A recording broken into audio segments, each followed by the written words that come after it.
Well, Nebraska lawmakers are considering new security measures for the state capitol. The executive board heard testimony this week on Legislative Bill 1237, a bill that would ban weapons and dangerous substances from the building.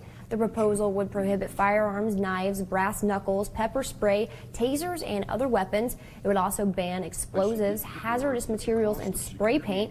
Law enforcement officers would be exempt and allowed to carry weapons in the course of their duties. If approved, the Nebraska State Patrol would have until January 1st, 2027 to install metal detectors and screening procedures at the Capitol building. Violations would be a Class 3 misdemeanor. Supporters say the measure is necessary given the increase in threats against elected officials and violent attacks on government buildings across the country. But some lawmakers worry about the cost and feasibility of enhanced security. The comparison between security measures at different branches of government is stark, as Speaker John Ark explained.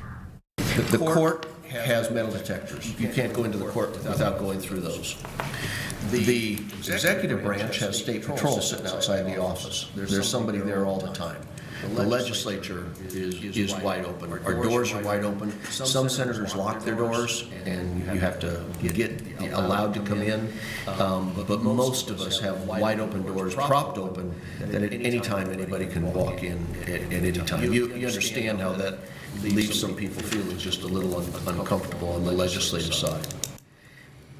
But if we did. Former Senator Tom Brewer testifying in opposition to the proposal, saying that it's wrong to force people to choose between being able to defend themselves and being able to be part of the legislative process.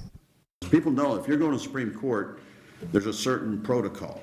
And people accept the fact that if you're going to a courthouse, that's going to be what you deal with. And so, you know, I think that if you can figure out a way to where you're able to secure the facility and maintain that security, you're being about as fair as you can about how people are handled.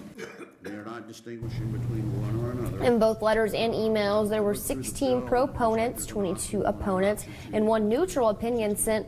The executive board has taken no immediate action on the bill.